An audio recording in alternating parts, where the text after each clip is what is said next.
सबसे पहले मैं दिल्ली के बेटे, दिल्ली के इतिहास में सबसे लोकप्रिय मुख्यमंत्री अरविंद केजरीवाल जी, आम आदमी पार्टी के नेता, मेरे बड़े भाई और राजनीतिक गुरु अरविंद केजरीवाल जी का धन्यवाद करना चाहती हूं कि उन्होंने मुझ पर भरोसा किया और मुझे इतनी बड़ी जिम्मेदारी सौंपी, दिल्ली के लोगों की देखरेख की जिम्मेदारी सौंपी। लेकिन आज मैंने मुख्यमंत्री के तौर पे शपथ ग्रहण जरूर किया है, लेकिन ये मेरे लिए, हम सबके लिए एक बहुत भावुक क्षण है जब अरविंद केजरीवाल जी दिल्ली के मुख्यमंत्री नहीं हैं।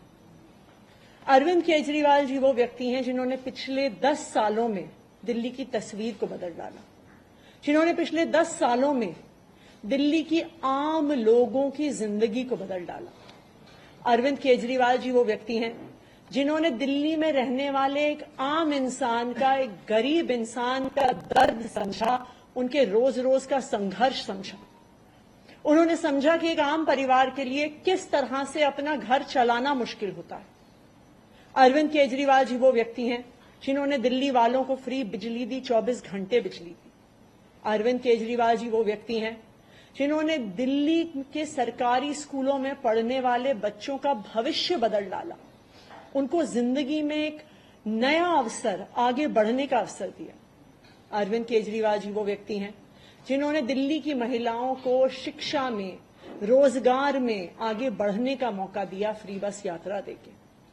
अरविंद केजरीवाल जी वो व्यक्ति हैं जिनकी वजह से आज दिल्ली के लोगों को अपने परिवार के सदस्य का इलाज करवाने के लिए अपने गहने नहीं गिरवी रखने पड़ते, अपने घर नहीं गिरवी रखने पड़ते, क्योंकि सरकारी अस्पतालों में अच्छा इलाज होता है।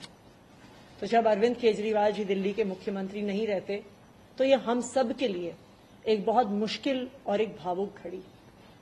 आज क्यों अरविंद केजरीवाल जी दिल्ली के मुख्यमंत्री नहीं हैं? क्योंकि भारतीय जनता पार्टी की केंद्र सरकार ने अरविंद केजरीवाल जी के खिलाफ षड्यंत्र रचा, उन पर झूठे मुकदमे लगाए, उनको इन झूठे फर्जी मुकदमों में गिरफ्तार किया, उनको 6 महीने से ज्यादा जेल में रखा, उनको तोड़ने की, उनको दबाने की हर संभव कोशिश करी। लेकिन अरविंद केजरीवाल जी टूटे नहीं, अरविंद केजरीवाल दबे नहीं। अरविंद केजरीवाल जी को सुप्रीम कोर्ट ने जमानत दी, एक ऐसे कानून में जमानत दी जिसमें पीएमएलए में जमानत मिलना लगभग असंभव होता है, और सुप्रीम कोर्ट ने ना सिर्फ उन्हें बेल दी, बल्कि बेल देते हुए केंद्र सरकार के मुंह पे तमाचा मारा और कहा कि अरविंद केजरीवाल जी की गिरफ्तारी एक दुर्भावना के तहत हुई थी। ये कहा कि केंद्र सरकार की एजेंसी सीबीआई, ईडी पिंजरे में बंद एक तोते की तरह हैं जो सिर्फ अपनी मालिक की आवाज में बोलती हैं।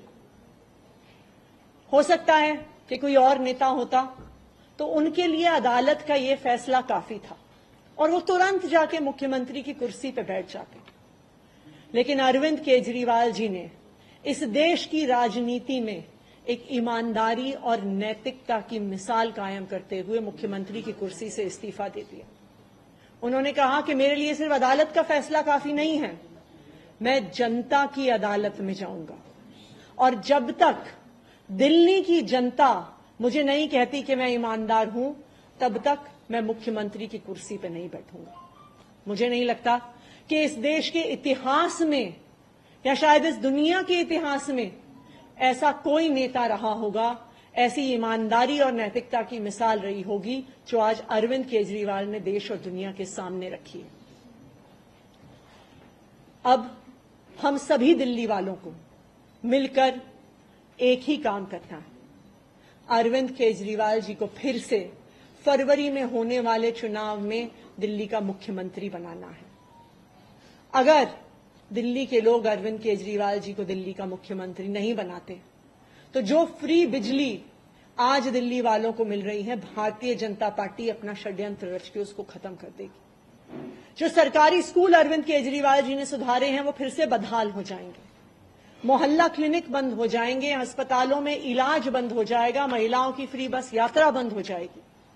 तो 2 करोड़ दिल्ली वालों को मिलकर फिर से अरविंद केजरीवाल जी को दिल्ली का मुख्यमंत्री बनाना है। अगले 4 महीने के लिए मेरा यही काम रहेगा कि जो दिल्ली वाले परेशान रहे पिछले 1-1.5 साल में, जब से भारतीय जनता पार्टी का षड्यंत्र शुरू हुआ, जब से भारतीय जनता पार्टी ने एक एक करके हमारे नेताओं को जेल में डालना शुरू किया, जब से भारतीय जनता पार्टी ने एक एक करके हमारे मंत्रियों को जेल में डालना शुरू किया, जब से भारतीय जनता पार्टी के एलजी साहब ने दिल्ली सरकार के काम रोकने शुरू किए, आप देखिए पिछले 2 साल में भारतीय जनता पार्टी ने दिल्ली वालों को परेशान करने में कोई कसर नहीं छोड़ी। जब से अरविंद केजरीवाल जी जेल गए, दिल्ली वाले भी परेशान हुए।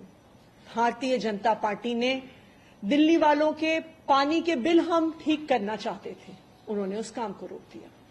भारतीय जनता पार्टी ने जो सड़क के रिपेयर के काम है वो रोक दिए। भारतीय जनता पार्टी और उनके एलजी साहब ने अस्पताल में मिलने वाली दवाइयां रोक दी, अस्पताल में और मोहल्ला क्लिनिक में टेस्ट रोक दिए, दिल्ली से कूड़ा उठना रुक गया।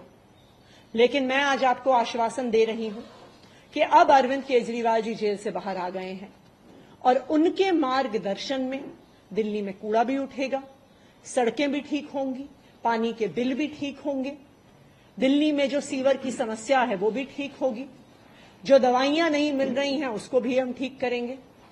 मैं दिल्ली वालों को यह आश्वासन देना चाहती हूं कि अब अरविंद केजरीवाल जी जेल से बाहर हैं, भारतीय जनता पार्टी का कोई भी षड्यंत्र हम सफल नहीं होने देंगे। Thank you. न्यूज नेशन अब व्हाट्सएप पर खबरों के ताजा अपडेट के लिए न्यूज नेशन के इस क्यूआर कोड को स्कैन करें